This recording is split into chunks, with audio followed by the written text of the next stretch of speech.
The Yuengling black and tan beer was warm. When I sat down at the table, it was ice cold. She would be home soon. She was always home when the kids got off the school bus. I pulled the curtains because the sunlight streaming through the living room window was oppressive. Now, tonight, the darkness seemed warning and calming. I wasn't expecting a confrontation. I was ill-prepared both mentally and emotionally to deal with it. What I feared most was my anger. As a child, I was prone to tantrums. As I became an adult, I was not confident. Either way, we had to act fast because the school bus was due in about an hour. They can't know. I would do everything in my power to keep them from finding out. 10 years of marriage wasted. 10 years of my life wasted. 10 years of planning and dreaming wasted. There was no future to look forward to. Nothing. A rational person would have started thinking about what to say or how to approach the upcoming discussion. Every time I tried to come up with a clever phrase or comment, I found myself in a void. It kept coming back to the same thing: self-pity. I felt sorry for myself and sorry for what my children might have to go through. It was unacceptable. There was no plan of action. Stupidly, I sat back and waited to see how the situation would unfold. I wasn't prepared. I was finishing the last of my warm beer when she opened the door. "John, what the hell are you doing sitting in the dark?" She walked over to the window to open the curtains. "No! Let them close for now." This wasn't exactly a normal situation. I was never home in the middle of the day. I was always at work. Maybe that was part of the problem. She looked thoughtful as she tucked her purse and jacket away. "Are you sick?" "No, just depressed and frustrated." "Do you want to talk about it? Is there anything I can do?" "There's nothing you can do, but I want to talk about it. I just don't know how or where to start." "Is everything okay at work?" "Stop it. Please stop. Just sit down and listen. I'll say what I have to say as best I can. You don't have to say anything. In fact, I'd rather you didn't say anything." Courtney sat back and looked at her hands. I heard her mutter quietly to herself, "Oh, shit. I know about you and Mitch Cooper." She slowly raised her eyes to me, and even in the dimly lit room, I saw moisture in her eyes. Not tears, but almost. She started to say something, but I held up my hand. I didn't know what to do. I had no plan of action. In desperation, I threw the empty, long neck across the room and walked out the front door. She stood up but did nothing to stop me. I had no idea where I was going or what I was going to do. Questions like that were foreign to me. First of all, it was the kids. Courtney and I both came from single-parent families. I vowed that no matter what, my children would never have to go through this. That meant divorce was out of the question. It also meant abandonment was not an option. I was screwed. My first stop was Gilbert Enterprises. There was a lot of vacation time there, and I had no problem getting a week off. I had a small staff working for me, but they were all competent and could fill in for me in my absence. I started at Gilbert 12 years ago as an apprentice draftsman and was now in charge of the entire graphics office, including a small support staff. I worked hard and was rewarded for my efforts. A summer trip to Dollywood seemed to have been eliminated from the schedule. Shortly after starting at Gilbert, I met Courtney. It was always unclear to me how we met. It was some sort of bar picnic at one of the engineers' houses. I was there, and suddenly she was there with me. It wasn't like I was stalking her or anything. She started chatting, which was unusual because girls usually avoided me. I wasn't what you'd call a guy. I was too skinny, too tall, and too dorky. Courtney went to school a year ahead of me and hung out with the cool kids. In fact, I remembered her spending a lot of time with one of the guys who looked like Fonzie. Yeah, you guessed it. His name was Mitch. One thing led to another, and less than a year later, we were married and pregnant. Everything seemed normal and right at the time. I was happy, and she seemed happy. Courtney was pretty much normal in every way. She didn't stand out in a crowd or draw attention to herself. From my perspective, she was perfect. A year after our son Bobby was born, we had our daughter Danny. Everything was just fine for 10 years. It's common for people to spend large sums of money at restaurants when celebrating something. I ended up spending an exorbitant amount at my favorite sushi bar to drown my sorrow. There was nothing extra on the menu. and I treated myself to all the goodies I'd always turned down because of the price. 2 hours later, I found myself at the Best Western Hotel, throwing up my expensive treats. It was better to get in than to get out. I just didn't know how to throw a pity party. I needed a plan. I needed help. I had a whole week to come up with something. There was no point in fiddling with insurance or a check or a credit card. There was nothing to change there. Our lifestyle had to stay the same. I knew Courtney would have to give some sort of explanation, but I really didn't want that. If she admitted to everything and I was forced to accept what she told me, I would officially become a cuckold. I couldn't figure out how to avoid that. There was no way she could or would deny it. It was out of character for her. I had no idea of the depth of the affair. I didn't know how long it lasted or how serious it was. Was she planning to leave me? Too many unanswered questions. I finally found some old high school friends who were aware of Mitch and Courtney's relationship. What was interesting was that they had never broken up or split up. As far as anyone knew, they had always been a couple. Some of them knew that I had married Courtney, but no more than that. Mitch Cooper was a good-looking guy and very charismatic, just the opposite of me. He also wasn't very ambitious, either academically or career-wise. He barely graduated from high school and had worked at the local Firestone tire store for the last 10 years. He wasn't a manager or anything, just a tire guy. There's nothing wrong with being a tire changer, but at some point, most people move on to a store manager or supervisor position. Mitch was still working at the entry level and seemed happy with it. I was confused. What was it that appealed to me? I was working hard to provide for my family and being rewarded with infidelity. I guess other women would appreciate my efforts, but none of them showed any interest in me. I was with Courtney because she wanted me to be with her. But then why? I spent the day talking to old friends, acquaintances, and classmates. Putting it all together, I had a pretty clear picture. Courtney and Mitch had never had a fight. As far as anyone knew, they had always been a couple, and many assumed that was the case. I never asked her about her relationship with him. I didn't want to know. I assumed it was an old story and that she had moved on. I wasn't jealous, suspicious, or worried about my marriage. I guess that was my mistake. I knew now that I had to confront her. It would be difficult for me, and I'm sure for her. I just hoped she wouldn't hurt me too much. Of course, I still didn't understand what I wanted to get and how I was going to fix the problem. The next night, I managed to get a small private table at Luciano's restaurant. We were able to talk so that we wouldn't be overheard or interrupted. Courtney arrived on time, looking good but nervous. She sat and smiled but didn't say anything. We ordered, ate, and enjoyed the wine. It was awkward, to say the least. Neither of us mentioned the pressing problem. Finally, the coffee arrived, and I decided to open Pandora's box.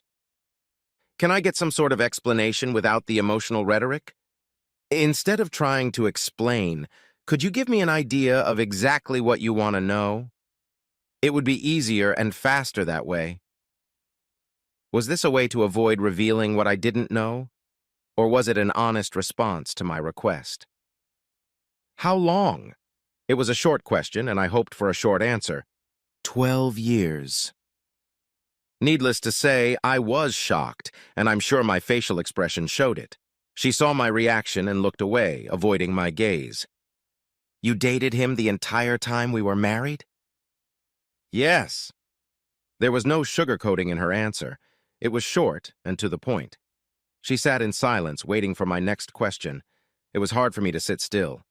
Part of me wanted to get up and leave, but I really needed a better answer. I gestured for the waiter to pour coffee. This wasn't going the way I expected. Why did you marry me? I tried to keep the question simple and straightforward, but I felt the answer to this one would be more complicated. The quick answer is because you could give me something he couldn't or wouldn't. That answer spawned a whole bunch of new questions. I hesitated to answer too quickly because I didn't want to interrupt the flow of the conversation. I was amazed that I was able to contain myself, and then I realized that I was actually intrigued by the flow of the conversation. But why did you choose me? I didn't choose. He chose. Courtney, I think we're at the point where you have to stop giving me short answers. I want and need explanations. I promise I'll sit here and be quiet while you explain things to me in a way that makes sense. Okay, but before I begin, please believe me that in no way was there any attempt to hurt or harm you. I We have never done or said anything that could in any way disrespect you. Except for the fact that she had deliberately turned me into a cuckold, I had to agree with her.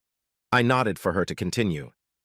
Mitch and I were very close for many years, and we swore our devotion to each other. We were truly in love, just like in the movies and those trashy romances.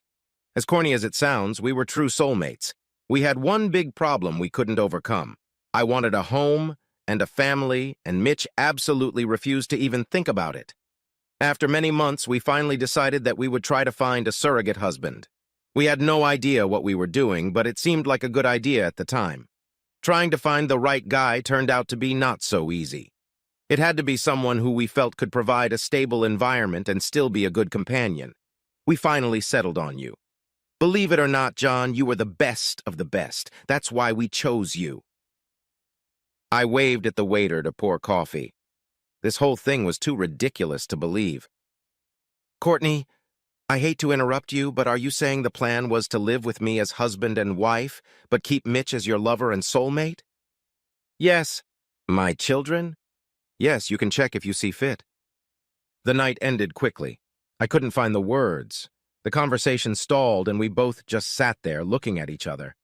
Of course, I still had a lot of questions, but my emotions were running high, and I was afraid of losing control.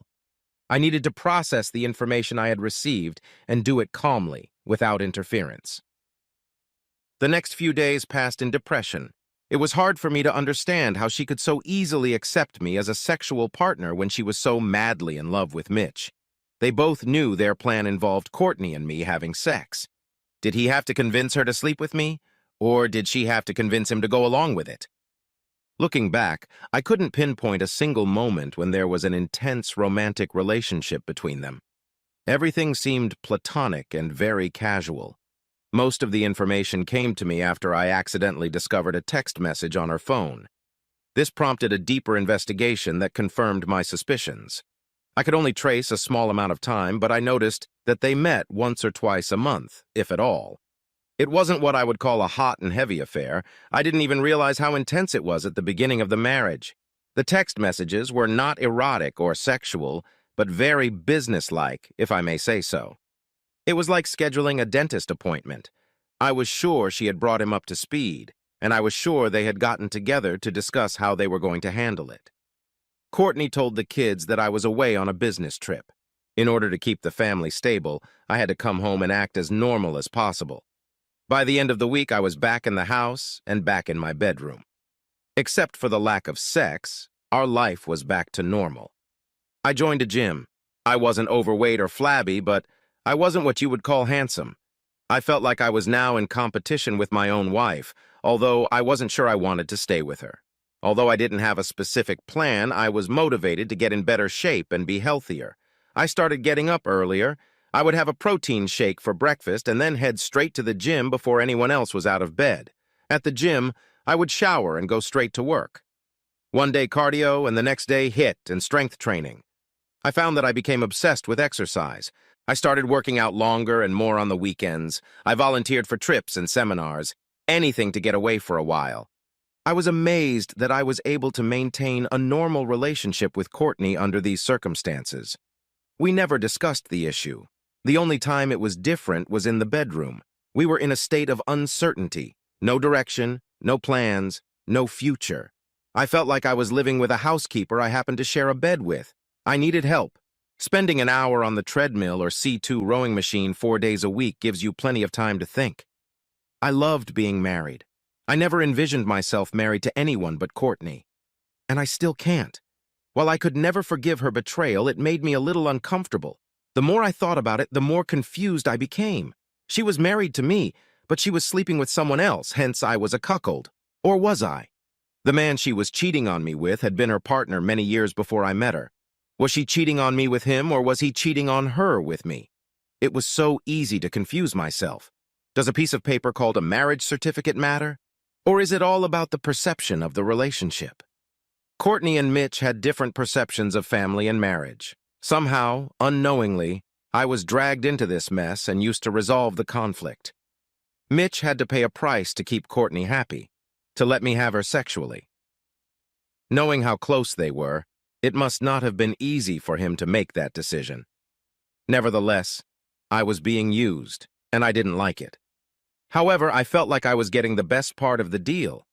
I put up with my self-imposed mental dilemma for about 2 weeks, and then I decided that since I wasn't going to divorce Courtney and I wasn't going to leave, I was going to keep having sex with her. I'm going to try my best not to get embittered or retaliate. Before beginning this new phase of my marriage, I also decided that some ground rules needed to be established. That afternoon, I made a reservation at Luciano's for dinner. The evening started slowly, just like the previous time. Courtney seemed hesitant to start any kind of conversation. I wanted to speak up, but I couldn't bring myself to start. The silence was broken by the waiter. "Can I get you anything else?" There was nothing dramatic about it, but it did help us get talking. "Just another coffee, please." "I think we should call it a day. It looks like they're getting anxious to close." Yeah. Courtney, I'd like things to go back to normal if we could. Under the circumstances, there are a few things we have to agree on. There's nothing difficult about it, and if you don't like what I'm about to suggest, I'm willing to listen to a counteroffer. She nodded for me to continue and smiled slightly. "First off, if it's okay with you, I'd like to start having sex again. Sleeping together is great, but I really miss having sex. I might have some difficulties at first, but hopefully with time I'll get over it and things will normalize. Are you okay with that?" Courtney nodded her head and non-verbally mouthed the word okay. "Second, I'd like us to continue living together as husband and wife until the kids are grown. When the children are no longer at home, we will quietly divorce and go our separate ways. We expect it will be about 10 years before Danny goes to college or gets married. Will you be able to hold out that long?" There was a slight pause, as if she was deep in thought. "John, do you mean that if things go satisfactorily, we will live together until there are no children left at home, and then we can separate?" "No, then we will definitely separate. That won't be an option." "But what if—" She never finished the sentence. I stared at her, waiting for a more definite answer. Finally, she looked up and mumbled the word okay again, but this time she didn't smile. "Finally, I believe that you can continue your relationship with Mitch, but I insist that you do it in a way that I don't know about it. I'm not happy with the current situation, but I feel it would be difficult and stressful for both of us if I insisted that you stop seeing him. I can't and won't waste time and energy trying to break up your—" I never finished that sentence. I didn't wait for a response from my wife. I stood up, threw 320s on the table, and held up a chair for her so we could leave. The ride home was uneventful. There was no sex that night. The terms I'd laid out were never openly discussed. It was as if they were automatically accepted as soon as I voiced them. We started having sex again. It wasn't great at first, but gradually we got used to each other and things got better. Home life returned to normal. As the sex got better, it also got a little rougher. I didn't do it on purpose, but I guess I was feeling a little competitive, so I tried harder. I became more picky about the types of sex and the frequency of it. Courtney never said no or complained. After a while, the novelty wore off, and I found myself going backwards. I guess I was trying to prove a point. The most unusual thing I realized was that over time I stopped feeling like a cuckold. Technically, I guess I was, but in my head I began to see it differently. Courtney was Mitch's woman. She'd always been his woman. I used her any way I wanted, any time I wanted, whenever I wanted, and there was nothing he could do about it. Sure, I fed her, provided shelter and clothing, but I convinced myself that was payment for her services and care of the children. I didn't know about the time she spent with him by arrangement. What I didn't know didn't hurt me. One day when my car needed an oil change, I decided to stop by the Firestone store where Mitch worked. While the car was being serviced, I stood in front of the glass display case overlooking the service department and watched my wife's lover. At first he didn't notice anything, but after a while it became obvious. He stopped for a moment and realized who I was. I'm sure he had seen me before, but never under these circumstances. He worked on the tire-bursting machine for almost an hour, and I watched him. I didn't flinch once, and he noticed that. When my machine was finally ready, I stepped away from the display case and walked out. The whole time he looked uncomfortable. I felt a little redeemed, but not much. A week later, I brought Courtney's Civic in for an oil change and did the same thing. After about 30 minutes, he stopped work and stared at me. With a wide grin on my face, I gave him 2 thumbs up and laughed. He couldn't hear me, but he could see it. I stepped away from the window and soon left. The next day, everything went downhill. When I got home from work, I noticed the kids weren't home. Dinner wasn't waiting for them, but Courtney was. "You rotten son of a bitch." It was a good start, but there was more to come. I sat down as she walked around the kitchen table and glared at me. "In 10 years, Mitch and I have never once humiliated or disrespected you.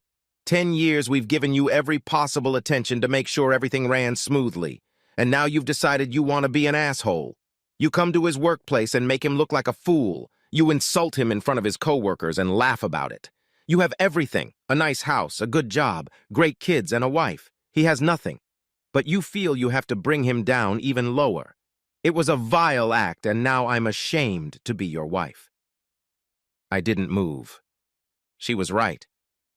"We have an agreement, and I'm willing to honor it. But if you embarrass me like that again, I'm walking out the door and taking the children with me." I didn't say anything back. "Do you understand?" "Yes." "Good.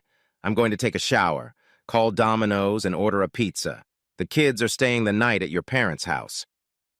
While I was waiting for the pizza, I realized one important thing. I was an asshole. The next day, Courtney was back to normal. My stupidity was never brought up again. I never went back to the Firestone store again. I started focusing on work and the kids. For the next few years, everything went smoothly. It was like those few weeks were erased from our memories. I didn't check on her in any way. Not that I didn't care, more like I didn't want to know about it. Gilbert Enterprises rewarded my efforts with a pay raise and a promotion. I was now also in charge of the EDP department. My knowledge in this area was weak, but I knew how to utilize my people effectively, and it paid off. Our friends and family never knew about the outgoing problem, and we successfully presented ourselves as a loving, happy family. As far as I know, the kids didn't even realize it. Surprisingly, I had no bitterness. I really enjoyed the relationship and the companionship with Courtney. Every once in a while, I would think about her and Mitch, but it passed quickly. I convinced myself that the cuckold wasn't me, but Mitch. I took his woman and used her. It was a little delusional, but I could live with it. Bobby graduated from high school and immediately joined the Air Force. Danny got a good scholarship to Penn State University, and we had enough savings to cover all her other expenses. The day after Danny left, Courtney and I sat down at the table. "You knew this day would come." "Yes. Mitch will be happy this is finally over." "John, I haven't seen or spoken to Mitch in over 6 years. I have no idea where he is at all." It was good news, but I tried not to show it. Of course, I knew why she hadn't seen Mitch, but there was no way I would let her know that. I really didn't want her to leave. Even though she had been unfaithful, I still loved her. I wanted to let her know, but my stupid pride held me back. She spoke again before I could say anything. "John, as I recall, you said we'd be together as long as the kids stayed home. Is that true?" "Yes." "I'm pregnant." This wasn't going the way I expected. I got up and went outside. The fresh air helped calm me down. I sat on the porch, staring into the void. Courtney came out and sat down next to me. She put her hand on mine but didn't say anything. There were tears in both of our eyes. I knew now that she really wanted to stay together. It was a desperate move on her part, and I'm sure she had spent a lot of time preparing for it. "You know I had a vasectomy 6 years ago?" "Yes. It was a mean and nasty thing to do. I also think you regretted doing it." "Why?" "Because it effectively ended our marriage. I didn't want it to end." "I didn't want it to either, but I don't understand why you thought getting pregnant would change anything. The fact that you found out about it would have led to the opposite result to what you wanted." "I didn't have a choice. If you had given me a clue or some hope, I might have done things differently. I didn't want to lose you." "Okay, I'll bite. Who's the father?" Courtney reached into her apron pocket and pulled out an envelope. "This cost me over $8,000. I have no idea who the father is, but you and I will raise this child as our own. These are your terms, and I will honor them.